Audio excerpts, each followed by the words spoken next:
What's up, foodies?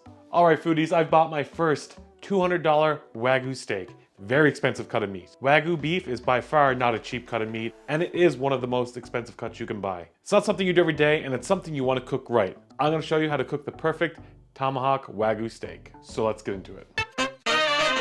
Okay, so we're going to cook the steak using the reverse sear method. It's going to make sure we have even cooking throughout the whole steak. Start by placing your steak on a wire rack on a sheet pan.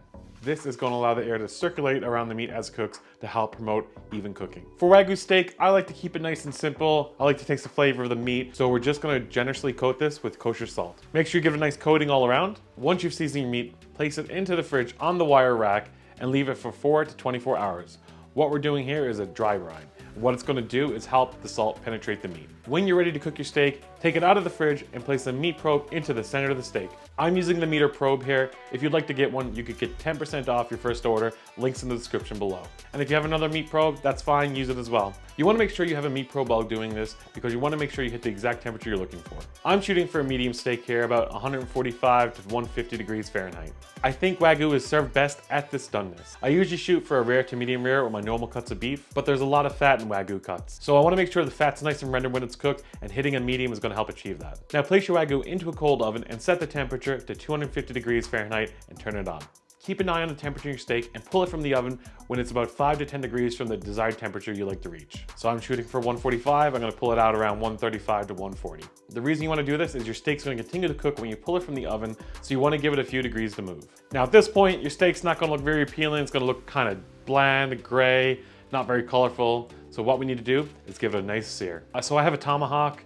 You may not have a Tomahawk, and this will work fine in a pan if you don't have a long bone sticking out of it.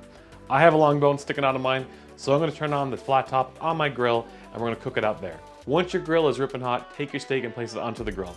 You're only going to cook this for up to a minute or until you get a nice sear on that side. Then flip it over and repeat and do the same on that side. Don't forget to turn it on its side to caramelize all the side pieces as well. Once your steak is done, remove from the barbecue, place onto a cutting board, take a few pictures for the gram, remove the rib bone and slice the meat as thick as you'd like. Then wonder in awe at this expensive cut of meat that you just cooked and you're about to enjoy.